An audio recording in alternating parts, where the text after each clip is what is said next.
வாதகம் என்னன்னா, எதனால 100 வெள்ளி தான் ஃபைனு, ஏன் 14 செக்ஷன் 14 கேகேல தான் இத இந்த குற்றச்சாட்டு இருக்கீங்க. அதாவது இவங்க என்னென்ன வார்த்தையை பயன்படுத்துறாங்களோ அந்த வார்த்தையை பிரகாரப்படி தான் அந்த செக்ஷனை திறப்பாங்க. இத பிரீஃப் பண்றதுக்கு ஒரு லாயரை பேச சொல்லியிருக்கோம்.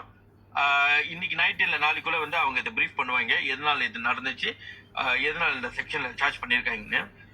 சோ இந்த ஒரு கேவலமான ஒரு வளர்ப்புனாலதான் இன்னைக்கு இப்படி ஒரு சம்பவம் நடந்துச்சு. ஒன்னொரு உயிர் போயிருந்தாலும் பரவாயில்ல, ஒன்னொரு தாயோட கண்ணீரை சம்பாரிச்சாலும் நான் பரவாயில்ல, என் மகளுக்காக நான் நிப்பேன் அப்படின்னு ஒரு கேவலமான ஒரு செயல் இன்னைக்கு நடந்திருக்கு. இந்த வேலையில பாத்தீங்கன்னா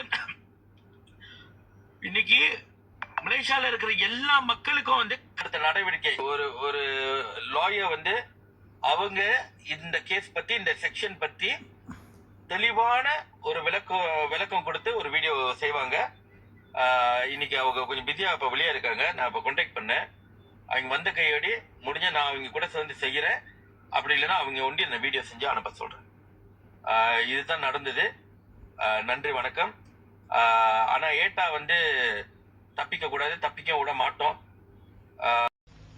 அடங்கப்பா, இது உலக நடிப்புடா சாமி.